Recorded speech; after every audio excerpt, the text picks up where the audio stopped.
Hello, this is Peter Mitchell again with Let's Talk About, a series of videos on different conditions that you may experience at some stage.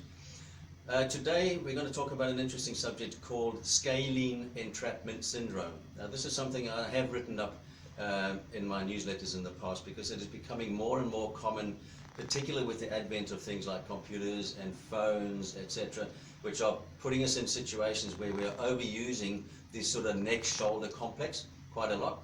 So the scalenes themselves are muscles in the neck. There are 3 of them. They come from the top of the spine. They'll come down the side of the neck. 2 of them will attach to the first rib underneath the collarbone. The 3rd one will go and attach to the 2nd rib. Now the secret here is that those first 2 muscles attaching to the first rib are very important because in between them and over the top of the first rib runs the major artery and the major nerves to the entire shoulder girdle and arm. So if anybody's experiencing pain where it's moving down the arm, particularly maybe getting into these 2 fingers, a little finger and your ring finger, maybe even some pins and needles, some tingling in those situations, or the entire arm sometimes can be painful, even with pins and needles and tingling. It'll often point fingers at those muscles. And what happens is that because of all the overuse or possibly even a strain that we pulled on something and it jammed, will put a lot of strain through this area. The soft tissues that run down through these muscles and the soft tissues of the muscles themselves will tend to start to shorten.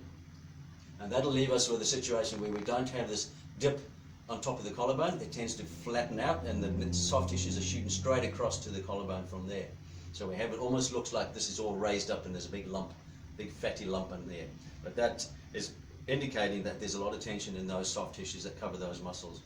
So if for whatever reason this has happened, what we'll find is that those 2 muscles which are attached to the rib will pull that rib up because they're shortening so much, but those nerves and arteries on top of that rib will then be squashed up onto that rib itself. And that'll interfere with the blood flow and the nerve flow down to the entire shoulder girdle and arm. So we can get pain patterns going straight through the chest, straight into the back of the shoulder blade, and as I said, we can get pain anywhere down the arm, but quite commonly into the little finger and the ring finger. Right, so this is called the scalene entrapment. So the nerve and the artery are being entrapped on top of the rib by the fact that the scalene muscles are tightened up too much. Okay, all right. So to treat this, there are 2 factors that come into play. We have to look and see where along the line the possible starting point was. What were you doing to bring this on? So as I said, sometimes it may be a sudden pulling incident where the garage door stopped and you got stuck, or you lifted something heavy and it was too heavy for you and it dragged everything down through there. In a game of footy, you might have gone in for a tackle and done a little bit of a sideways whiplash, something like that, or just sitting on a computer with your shoulder muscles all tight for so long, such a period of time. In some cases, stress can do it as well, because when we get stressed, we tend to breathe a little bit too high. And because these muscles are attached to the ribs, they become accessory breathing muscles. So we breathe a little bit too high up here and overactivate those muscles in a stressful situation. And if that stress carries on for long enough, the soft tissues will start to shorten. So to reverse that whole process, try and find out what the possible background was.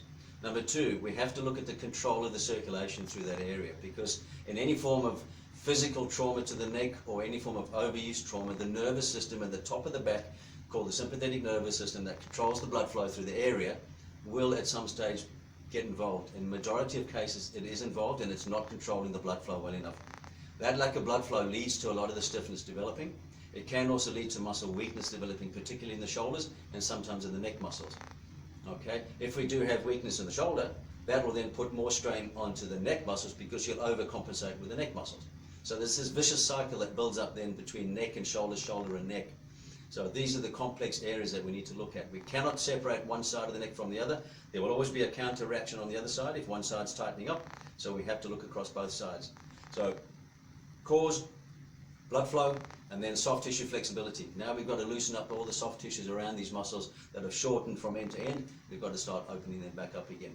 Okay, once we've got the blood flow better and we've got the space, movement and flexibility a lot better, the muscle strength again will automatically kick in, because the muscles have all they need, which is space and good blood flow.